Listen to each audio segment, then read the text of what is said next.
Om Namo Bhagavate Vasudevaya. What is moksha? Is moksha possible only for the siddhas or yogis?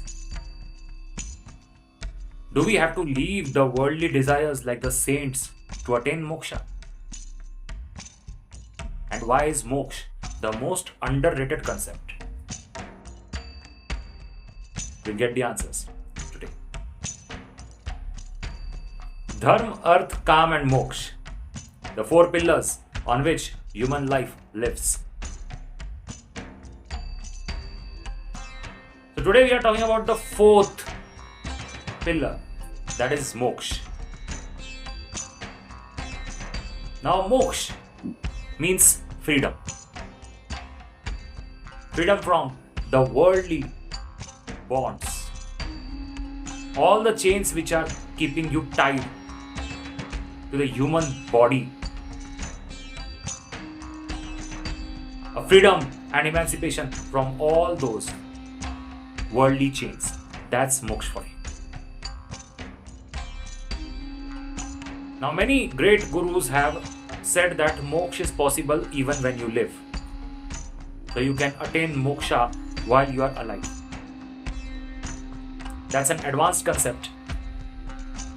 However, the most commonly believed concept is the freedom from the earth after death, and I'll elaborate this topic for you. So the basic meaning of moksha is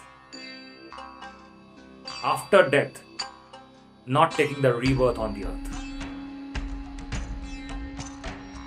As clearly mentioned in Bhagavad Gita, the soul keeps on taking births on this earth until its cycle comes to an end. So Shri Krishna clearly mentions that the soul is never ending. After death, it is the body that ends and the soul changes the body. So once the human being dies, his soul will continue with the journey and take a rebirth in some other body.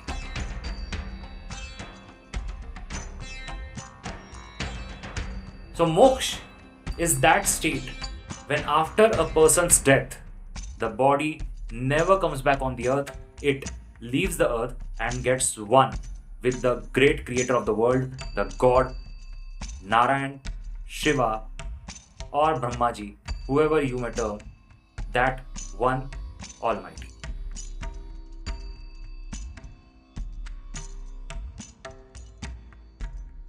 So a very important discussion that must take place is how do we get to that level? If moving away from the earth is possible, how high we must rise to get to the level? Your question is really important because you must know what has to be done to get to that level. The answer to that is we as a human being can reach that level via certain practices. It's not that difficult. Now at the same moment you might be wondering, am I talking about only siddhas or am I talking about only yogis? Only the saints who have got themselves cut from the worldly desires? Are they the only ones who are at that level? The answer is yes, they are at that level. True. But we don't have to be like them only to get to the level of moksha. So let's begin with those great people. A siddha or a yogi is someone who has got himself cut from the worldly desires. He's not a part of this moh maya anymore. He's away from it. So he has devoted his life to that tapasya, where he wants to become one with the creator, with the God himself. That's the ultimate destination which he desires for.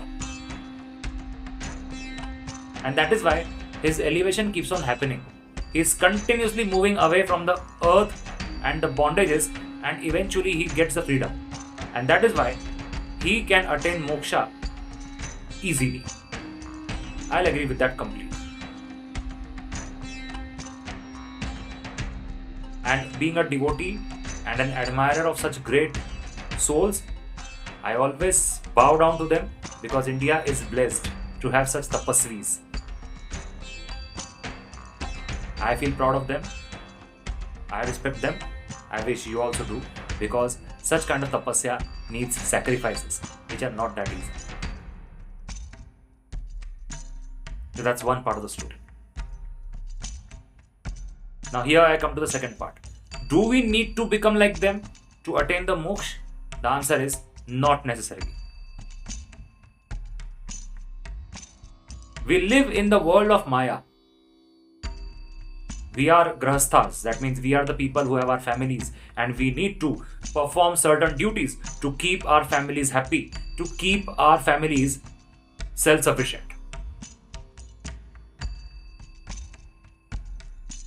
Now understand this. This performance of the duties can lead us to moksha. Yes, you heard it right.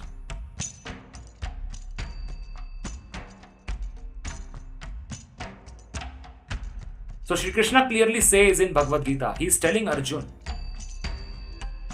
"O dear path, come and take refuge in my blessings, in my love, in my devotion, and I will free you from all kinds of sins of the world." And this is the mantra of moksha. Complete devotion of the devotee in his God. And this devotion doesn't mean that we have to leave our worldly duties. Come on, we don't have to.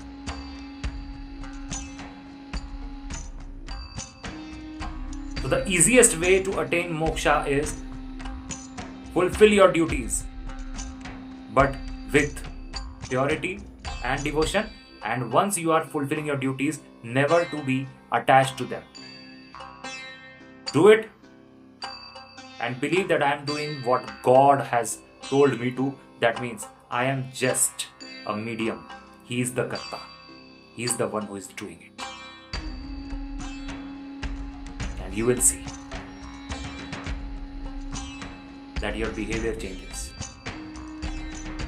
And when your behavior changes, you start to become free from those bondages.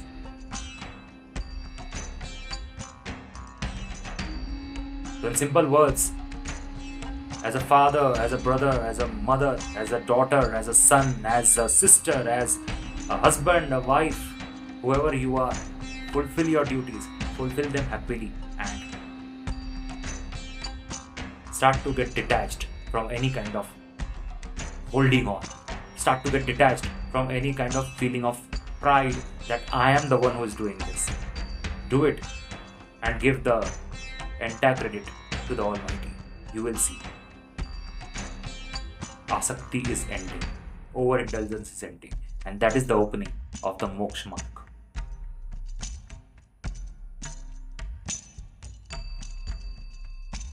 And along with this, we need to combine our bhakti, the devotion, the surrender to God must be combined with this action. And you see that the doors to moksha start to open. Remember, even gods were kings. They were sons, they were daughters, they were brothers, they were sisters who never ran away from their duties, yet they were God, and they got the mukti at the end once they left their bodies. To understand that, we have to follow them. So, to sum it up, Dharma, Artha, Kam and Moksha, 4 important pillars of our life, and also I would like to say these are the 4 great fruits for being a human being. Come on. As a human being, you and I can understand this. Can the animals do that? Can the birds do that? No. That is why. Enjoy the sweetness of all the four fruits.